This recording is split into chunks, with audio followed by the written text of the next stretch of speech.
Hey guys, I'm back again. This is our fourth installment on the Gilded Age. So we are looking at the very important topic of organized labor. And there are several labor unions we'll go over today, plus reasons why labor unions formed in mass during the Gilded Age and some of the problems that they had faced.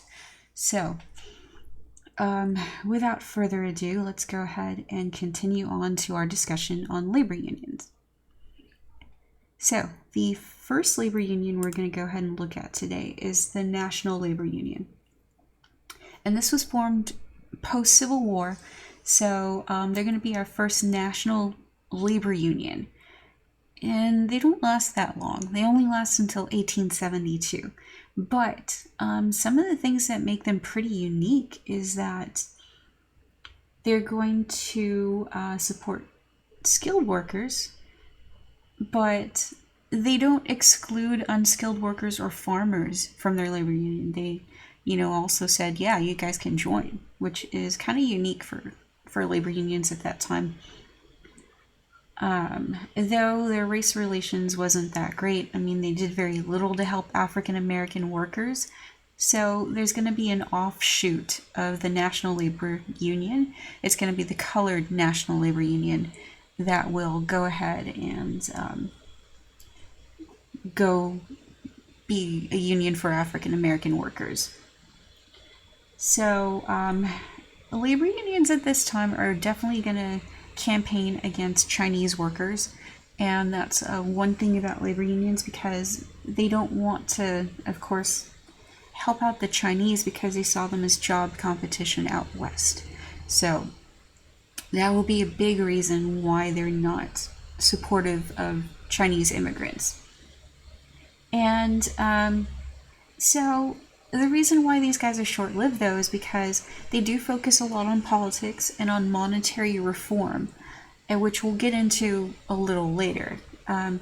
But the people who were part of the National Labor Union will join this next labor union we're going to talk about right now, which is the Knights of Labor. And usually when we see economic downturns, this is going to be a point in time where labor unions won't have prominent membership. So it makes sense though, right? You're not going to be part of a labor organization that organizes strikes and such, where your job could be threatened and you could lose it because of participating with a union at that time. You don't want to lose it during a time of economic crisis when job competition is really fierce. So, these are reasons why the National Labor Union went away, but a more lasting labor union that's going to have more prominence is going to be the Knights of Labor. So the Knights of Labor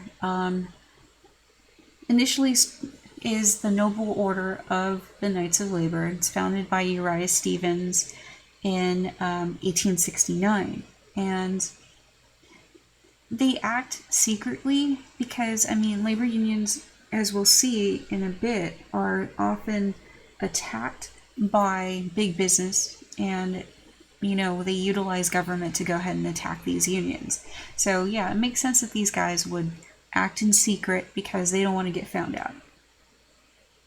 But in the early 1880s, this is when they come into more prominence and step onto the national scene per se. So the Knights of Labor is going to be open to all working people, like blue-collar people. We're not talking about your professionals like bankers, lawyers, stockbrokers, doctors, gamblers, or liquor manufacturers, because I believe these guys supported temperance. Somebody leave that down in the comments below, but that would make sense why these people would not be open to liquor manufacturers.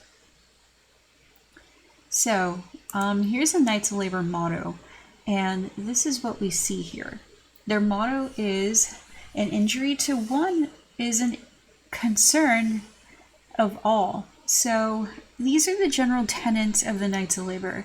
They're going to advocate for an 8-hour workday, an end to child labor, equal pay for men and women. This is crucial, because these guys were open to including women in the Knights of Labor. So this truly was an all-inclusive union, with probably the exception of the Chinese again. But allowing women, that's monumental. No other labor union did that at this time. So, of course, they're going to go for the bread and butter issues like, not only the work hours, but improving the conditions at work, compensation for on-the-job injuries, and they also want to eliminate private banks, so there's an economic slant to the Knights of Labor. So, moving on with this. Alright, so the Knights of Labor are going to endorse stuff like strikes, worker stoppages, in order to foster change in the workplace. Those seem to be very useful tactics back then, and they still kind of are when you think about it. So, when they did not endorse that at first, but when they get more members, they are going to endorse those things, like strikes. So, some of the major strikes that they participate in are against the Union Pacific and against Wabash, which are both against the big railroad companies in that day, especially Union Pacific. That's a big railroad company. In 1883, they expand their membership even more to include African Americans as well, women, and employers, probably small business employers, probably not big corporations like, Carnegie Steel or Standard Oil. They're probably not going to go that big with including like John D. Rockefeller and company, but they will probably represent workers who work for, people like that. So by the mid-1880s, Terrance Powderly is in control, and the Knights of Labor have 700,000 members, which makes it a really massive labor union of the day. But what's going to end up happening, though, is that the Knights of Labor had a big downfall, and it's going to be the Haymarket Riots. So what ended up happening at Haymarket Square in Chicago, this is 1886, there's going to be chaos here. A bomb was thrown out to the crowd of organized laborers. They were organizing because they were discussing what had happened at the McCormick factory that day with the strike and how that strike was broken up. So really, this event kind of casts the Knights of Labor in a negative light because, this is seen as like anarchy tactics to just throw bombs into crowds. So the Knights of Labor lose a lot of prominence from this, and they go away after that event. But it's going to make room for our next big labor union, which is the American Federation of Labor. And they're going to kind of move away from some of the more radical things that the Knights of Labor supported, like the equal pay for women and including African Americans and women amongst their ranks. So there's a lot of other problems that also plagued the Knights of Labor, like local chapters were mismanaged and not really efficient, as well as, the tension between the skilled and unskilled workers. So they didn't get along. But the American Federation of Labor is kind of different in that respect. They are run by Samuel Gompers, and they're only going to represent skilled labor. They're not going to include unskilled labor.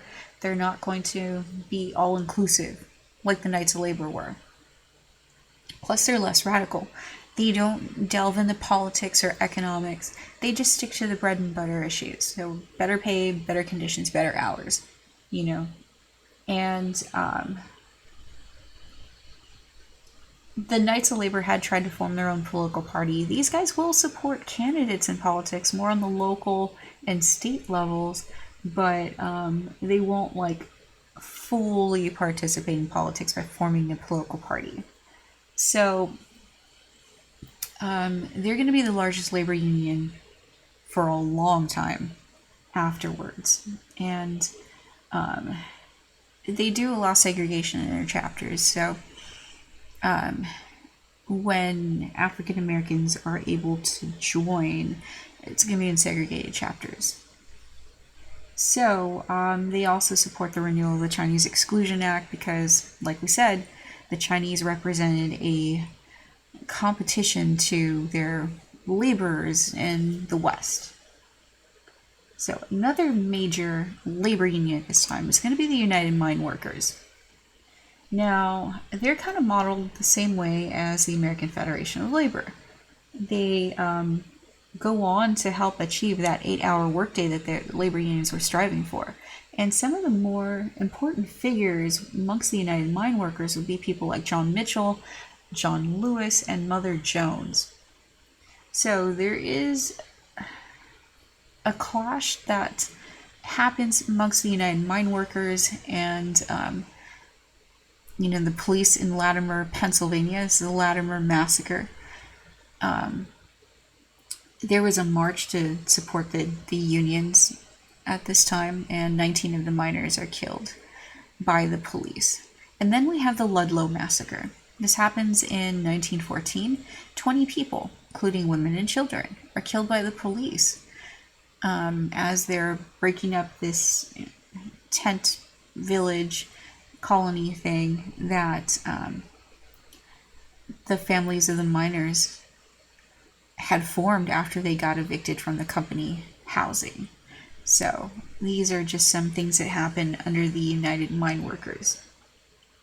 But really, let's go ahead and talk about the major strikes. And in order to understand some of these, we have to understand the economic times of this particular time period. So in 1873, there is some trouble with the J. Cook and Company. They are a banking firm and they declare bankruptcy. This is bad because they helped the Union during the Civil War because they basically sold like the federal bonds to finance the war. So people kind of freak out at this. They are also like helping to finance railroad construction. And when they collapse, it's going to set off this chain reaction of bankruptcies, unemployment, because let's face it, okay, when a company goes bankrupt, what are they going to do? They're going to lay off their employees, right? They're going to get rid of them. So, of course, you see spikes in unemployment, and it's a vicious cycle because if those people aren't making money, then they're not spending money in other industries, and therefore it's a domino effect. Everything gets affected. So, the stock exchange is going to close for 10 days. Stock prices are going to really decline, and 25% of the nation's railroads are going to go bankrupt. So this is really a serious financial panic at this time. 1,800 businesses fail within the next 2 years, and by 1877, they're saying that the unemployment rate was between 14 to 24%. I'm telling you guys this much. Around the Great Depression, the unemployment rate was probably around 24%. So this was a terrible, terrible financial panic. And since we have laissez-faire capitalism, the government's not getting involved. They're not going to use the Treasury to halt the panic. So President Grant's just like, hands off. It'll fix itself. And a lot of the times it did fix itself, but I mean, still though, the people are in desperation at this time. So, because of all of that economic strife, the Great Railroad Strike happens. And so, this is the country's first major rail strike. It's a big one. And this is going to be a nationwide strike. It's going to stretch from the Atlantic to the Pacific. So, there's violence involved in this strike. Governors are going to call up the militia, and of course they're going to clash with the striking workers. So it's going to be broken up by the U.S. Army. I mean, it's going to be that bad, but at least 100 are going to be killed. There's so many wounded. And this is going to be just such a violent stage here for this. So other strikes that we see in the late 19th century are going to kind of follow the same model. It's going to be worker strike, National Guard, and, the army are brought in to break up the strike. People die. Violence.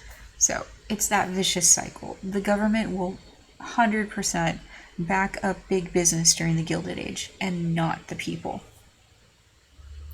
So how this Great Railroad Strike began was in Western Virginia. Several of the railroad companies there wanted to make up for their losses that they incurred during the Panic of 1873. So what do? They cut wages and salaries. So it starts off with the B&O Railroad, the Baltimore and Ohio.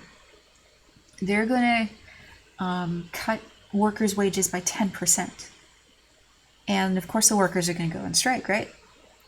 So the workers are going to be like, you know what?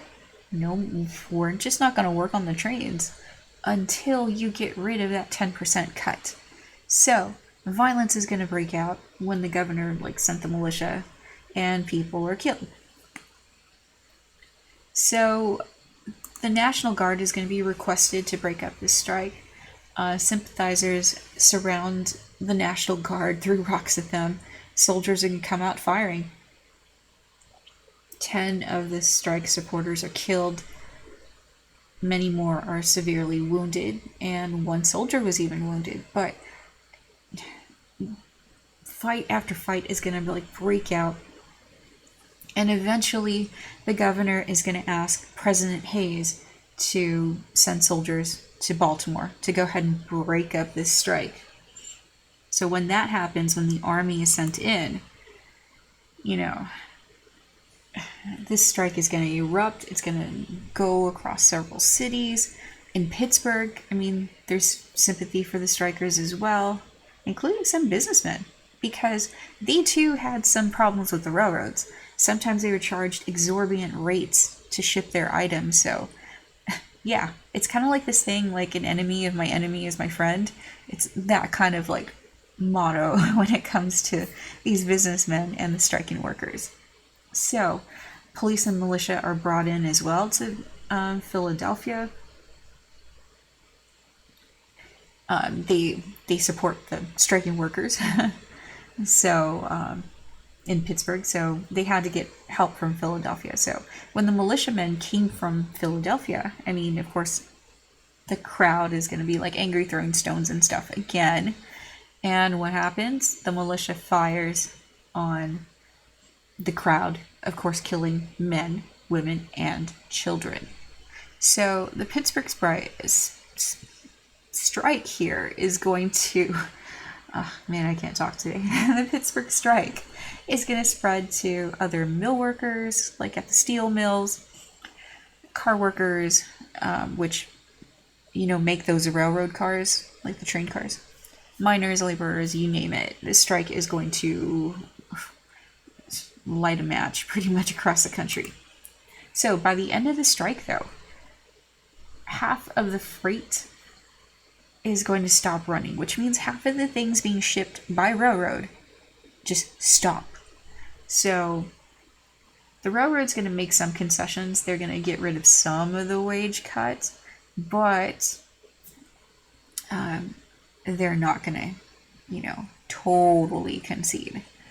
So that was the first big strike. Now, remember we were talking about just a couple minutes ago, the Haymarket Riots, right? So let's go ahead and cover the strike that the Haymarket Riots were responding to, which was the McCormick Reaper Works strike. So a little bit deeper into the Haymarket Riots now. Now, the Haymarket Affair is another word for this, or Haymarket Massacre, Haymarket Square bombing. You hear that, they're talking about the same event. And this happened in 1886. So here's a little bit of background here. So, of course, labor unions are focusing on the 8-hour day. And a lot of times people worked 10 and 12-hour days. So, of course, you're exhausted at the end of the day, right? And you're not making that much money. You're making pennies a day, okay? So, or a couple dollars a week. I mean, it's not that much. So people are going to go ahead and protest for the 8-hour day. And at the same time, at the McCormick Reaper Works factory, there is a strike going on. So, several unarmed workers are going to be killed and wounded by the police that try to break up the strike. And people are upset, so they meet at Haymarket Square to go ahead and protest the killings that had happened earlier at the McCormick Reaper Works factory.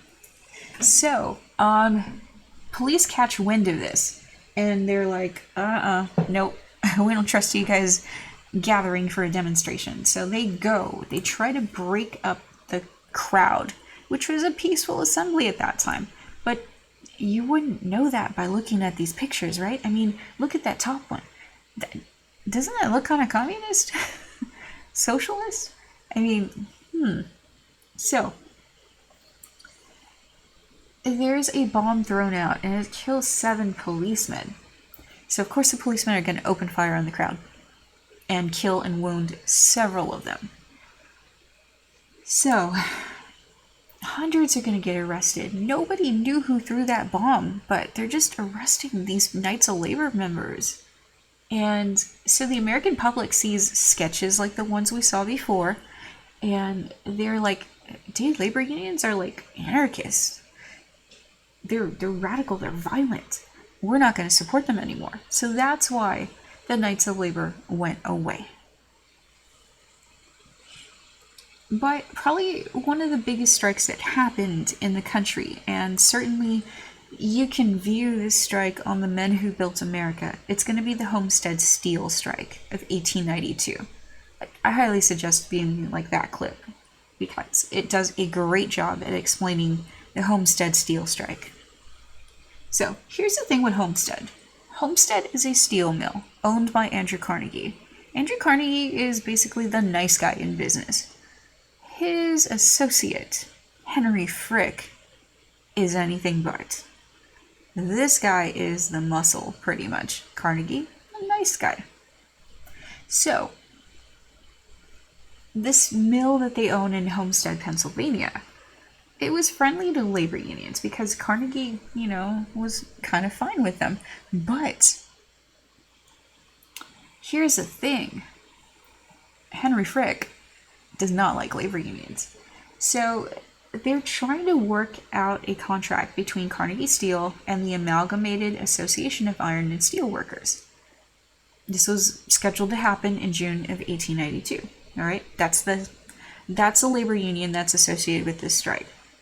So Carnegie's in Scotland, which means Henry Frick has full authority to act in Carnegie's stead and negotiate the new contract. But he doesn't like the labor union. He wants to destroy them. So Frick is going to say, since the price of steel has been falling, there should be an 18% cut in wages. Of course the union's going to be like, no, you're not going to cut our wages. So they refuse to these terms. So the negotiations broke off, and Frick ends up closing the factory at the end of June. But these striking workers know that if other workers come into the factory, that's it, game over, they lose their jobs. So they barricade themselves in the factory. And so they're chasing away sheriffs, they're chasing away, pretty much everybody who comes over. So, Frick hires armed guards. These are the Pinkerton Guards. These guys are pretty famous out west. They're basically your hired mercenaries, pretty much. Your hired muscle. So, the Pinkertons arrive, 300 of them, and they try to take possession of Homestead in July of 1892. So the striking workers found them out. They were trying to go there secretly, but the striking workers found out. So shooting began when the Pinkertons arrived. 3 of the Pinkertons are going to get killed. 7 strikers get wounded. A total of 12 men are going to be killed that day, though, when we're all said and done. So this battle is going to go on throughout the day, and the Pinkertons surrender. So that's only to get like safe passage. But the sheriff is going to come and take away the Pinkertons eventually. And the striking workers still have control of the factory. So, in the meantime, Frick is going to convince the Pennsylvania governor to send 8,000 of militia troops to occupy Homestead.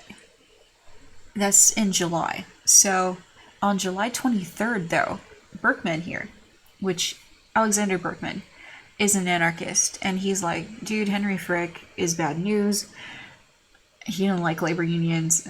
Yeah, time to get rid of this guy. So there's an assassination attempt by Alexander Berkman on Henry Frick. And Frick gets shot. But he does not die. So this assassination attempt is bad, it's botched, and any good feelings that people in the surrounding areas had towards the striking workers kind of goes away with that, because they see this act as an act of violence. Heavy, hardcore violence. So they are not about that at all. And they definitely are wanting to put an end to this. So the strike and the lockout continues until November, when the strikers, asked to come back to work. So after the strike ended, the union was pretty strong after that. Well, it was pretty strong, but then after that, it declined steadily. And the striking leaders were charged with murder, other crimes.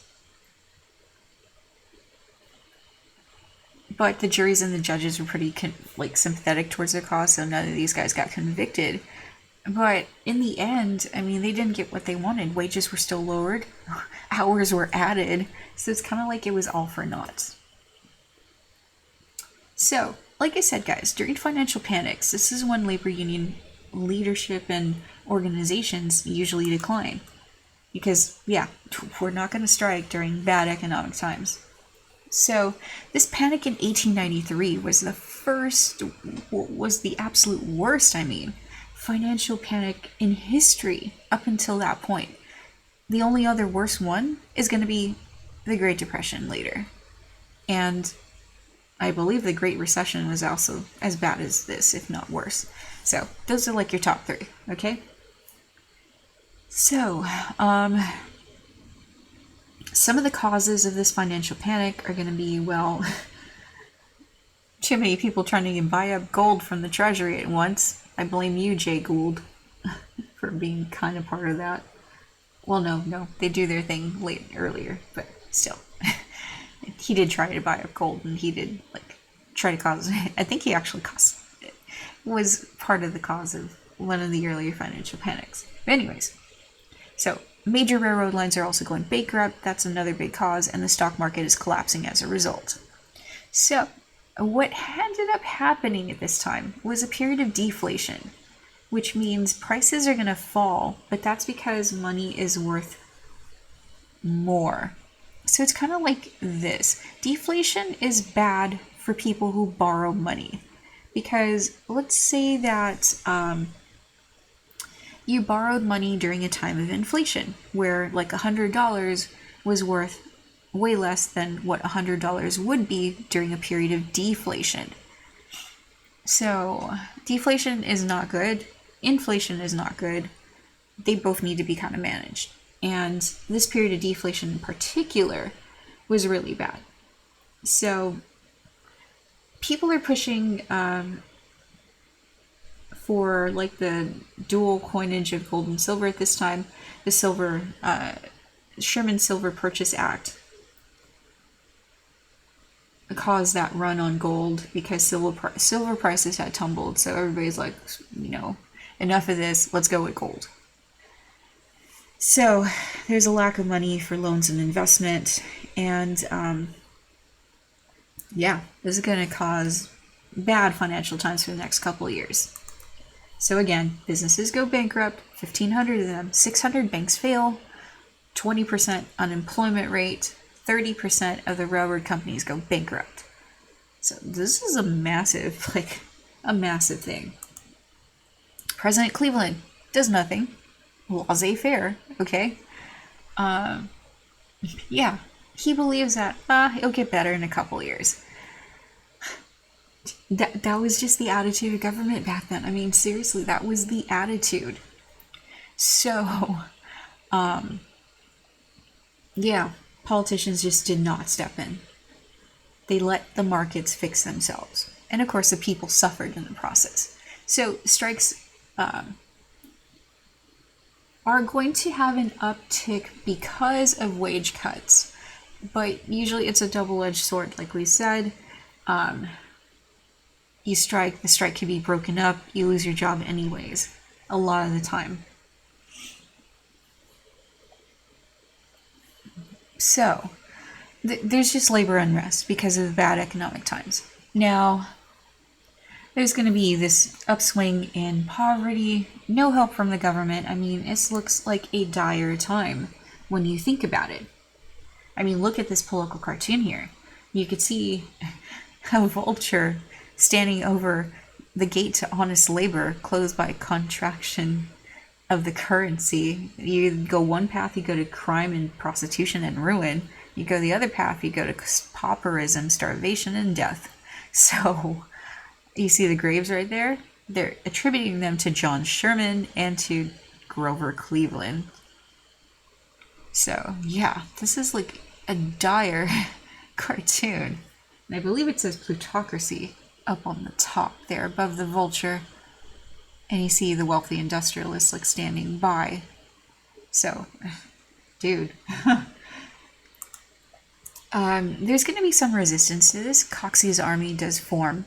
And it's not really like resistance, like violence resistance. This is more like, hey, let's have a march on Washington to protest. That's what Jacob Coxey wants to do. So he organizes some, people to go ahead and do this march. He is a populist, though. Populists would align hand in hand with labor unions more or less around this time, so that makes sense. We'll talk more about populism when we get to chapter 19, when we talk about the politics of the Gilded Age. Like I said, guys, the chapters are going to be all over the place, so we're going to skip around a bit, and trust me, covering populism at the same time as Gilded Age politics, and then with the progressive era, makes way more sense. So, stay tuned. Okay, so Jacob Coxey is going to organize a nationwide protest and march on DC.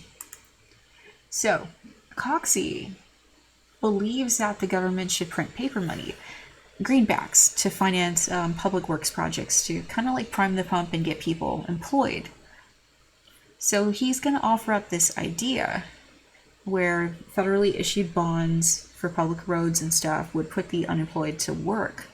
So he gets a good amount of followers. I mean, more than 40 different groups are going to head up along with Coxey's army to DC. The government fears violence because, again, they have such a distrust of labor and the people at that time, and they're more aligned with big business. So, 1,500 soldiers are going to meet Jacob Coxey and his army. So Coxey and 500 of his supporters get there, and Coxey tries to speak to, representatives and senators at the U.S. Capitol, but the police are going to arrest him for walking on the grass. Yeah. So when Jacob Coxey is arrested, the army scatters. They return home. Dude. Seriously. Alright, so our next strike is going to be the Pullman Strike. This happens in Chicago at the George Pullman Palace Car Company, which, remember, they're the ones who make the train cars. So they're pretty successful. They do the sleeping cars, the dining cars, luxury cars for like super rich people. I mean, George Pullman makes some money. He's also super cheap. All right, he's going to create a company town and force his workers to live there. So essentially, he gets rent from them. And even though these places do have indoor plumbing, gas, and sewers, still though, by making his employees live there, it's still kind of a bad thing. And essentially, he's trying to control all aspects of the employees' lives with this. And it's kind of like a debt slavery in a way. Kind of like how sharecropping and tenant farming were in the South towards African Americans and how it continuously kept them in debt. This continuously keeps these workers in debt. Although for both instances, for sharecropping, tenant farming versus this, I mean, there are other factors involved, right? Like the racial issues, like a big factor, and the violence and whatnot for breaking against the system. With this, though, this is debt slavery because you're just subject to the system here. Money was automatically deducted from your check, and a lot of the times these workers wouldn't even see their wages. So here's how bad it gets, though. During the major economic downturn in the early 1890s, that panic we had talked about, Pullman cut wages by 25%. And he did not decrease the rent. So essentially, here's what the workers were left with. Rent was $14. Their monthly wages was $16. So essentially, workers were left with as low as like 2 cents a check. And some of them were sent a bill instead of a check. So the workers, of course, are going to form a committee. They want to file a grievance and such. And, they want to try to bargain with Pullman, but instead of listening to them, he fires them. So it gets so bad that these families are going to lack shoes and coats, attending school in the winter. So, I mean, it's really dire straits for these people. And they can't even heat up their homes because they don't have money to buy coal to heat their homes. So really they're pretty desperate. And they know that Eugene Debs and the American Railway Union is a pretty strong union at that time, and it makes sense to align with them because the railway union, after all, would be logical to work hand in hand with these people who work for the Pullman factory. So what happens is, Pullman workers voted to go on strike in May of 1894. In June, the American Railway Union votes to support that strike by refusing to put any of the train cars created by Pullman onto the trains. So, other railroads do the same. And Debs and the strikers were careful to not incite riots or violence or anything that would provoke any government intervention. They played it safe. But newspapers are going to be like, nope, situation's out of control. And so federal authorities are going to use the court system to place injunctions on the labor unions and the striking workers in order to get the trains moving again. So the army set in, they broke up the strike, they jailed Eugene Debs. Dude, Eugene Debs goes to jail so many times. It's going to be a running joke, but anyways, this is one of the first times he goes to jail. So when the military comes out, I mean, things are out of control. It makes it worse. And in the end, the majority of the striking workers lose their jobs anyways. But there is a break in this, though. And the turning point comes with Theodore Roosevelt. Because in 1902, he's already president. And with the coal strike, we see a shift in policy. Because this strike, Pennsylvania coal miners go on strike demanding higher wages, shorter hours, and a recognition of their union. So they drag this out throughout the summer and the fall. And people start to panic because they're like, oh no, we're not going to have coal to lead our, have in our homes for the winter to heat them up and stuff. So Teddy is going to break away from like sending the army to shut this down. Instead, he invites both sides to the White House to negotiate a deal. So the striking coal miners returned to work, and a settlement was found. They agreed on something. So this really was seen as an alternative to strikes and boycotts, just this negotiation, this arbitration. So this really is a shift in policy towards labor unions. But there are going to be obstacles along the way before that, though, for labor unions. So we're talking like, there's going to be federal government involvement to break up strikes. The American public will generally oppose the labor union movement because of stuff like Haymarket and their association, with labor unions and anarchists because of that. Factory workers got paid so little, according to the factory owners, because they were afraid these people would spend it on like gambling and booze and like women and stuff. So they wanted to protect the workers' families by not paying them enough. And by keeping wages low, of course, businesses could hire more people and turn over more of a profit. So really, people are not going to view labor unions in such a positive light. So there's several ways that labor unions are broken up at this time. Known labor union organizers would be put on blacklists, and it'd be circulated around to different industries, and if you're on this list, no one would hire you. Or there's yellow dog contracts.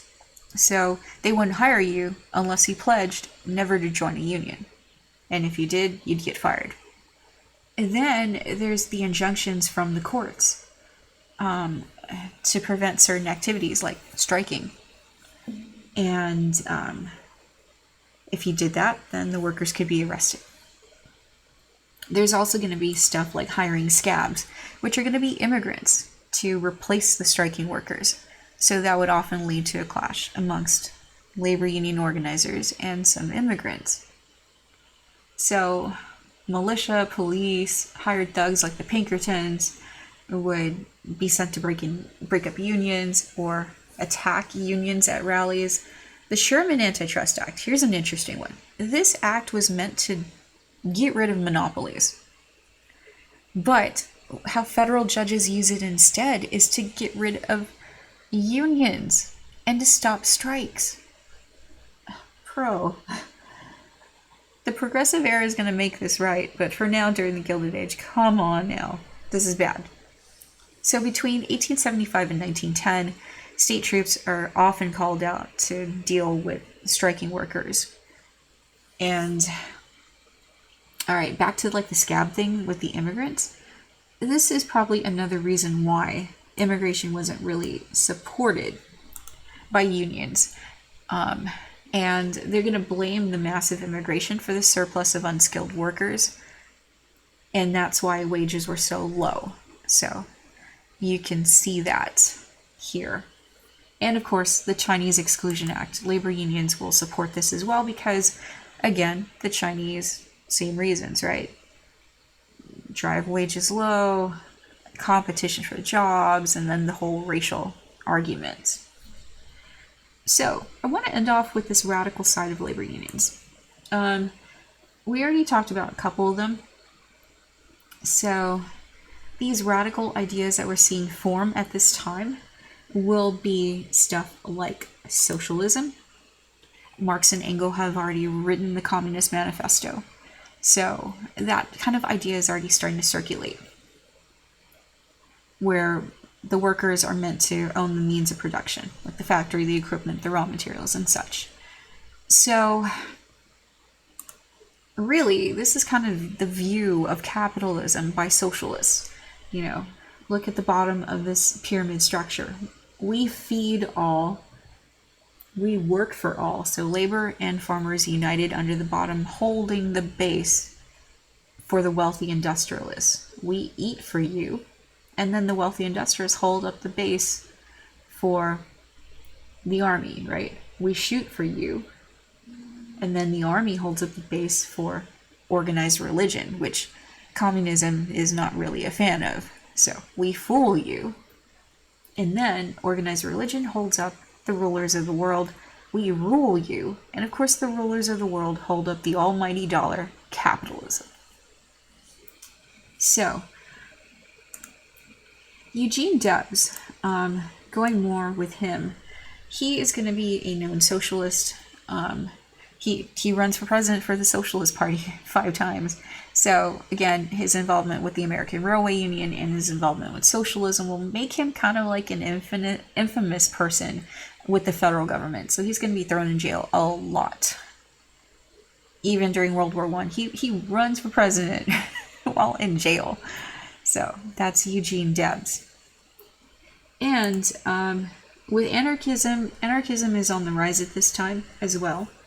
So you would see people like Emma Goldman, who is considered the most dangerous woman in America around the 1920s and early 1900s, because she is an anarchist and she organizes for women's rights and the rights of workers. So she is going to be deported to Russia during World War I.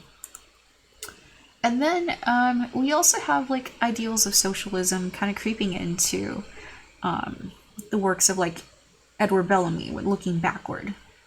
So where he describes a utopian community in the year 2000 where society had emerged, and it's basically this socialist paradise. No longer any class divisions. I mean, America was pretty much united by loyalty to the state. So this is where the whole nationalism thing comes from with, Edward Bellamy and his view on nationalism. So the last labor union I want to talk about is the industrial workers of the world. These guys are known as Wobblies, and they're pretty anti-capitalist. So these guys want to unite workers of the world around the world for a massive strike in order to render factory owners powerless and to overthrow capitalism. So they feel like industrial unionism would replace capitalism and the fruits of labor would be enjoyed by all. So usually for the industrial workers of the world, you'll see a symbol like this, like a strong, big buff guy. And it says IWW on somewhere in there. These guys are going to be persecuted like big time. They did have several successful strikes, but they're really going to be targeted by political leaders, business leaders. They're going to be thrown in jail on trumped up charges or no charges at all. Their union halls are often going to be raided, sabotaged, destroyed, and they themselves are going to be beaten, lynched, castrated, or killed for their capitalist propaganda and such. So that's it, guys. That is your talk on labor unions. And going back to the picture here. Yeah, that's your talk on labor unions. So next lecture will be on immigration and urbanization. That's a fun one because we do talk about popular culture in that as well. So stay tuned, guys. If you're following along with the 2020 edition of the EBSCO book, we just talked about chapter 16. Yeah, 4 lectures on chapter 16. Dude, chapter 16 is a beast. So anyways, I will talk to you guys later. Bye.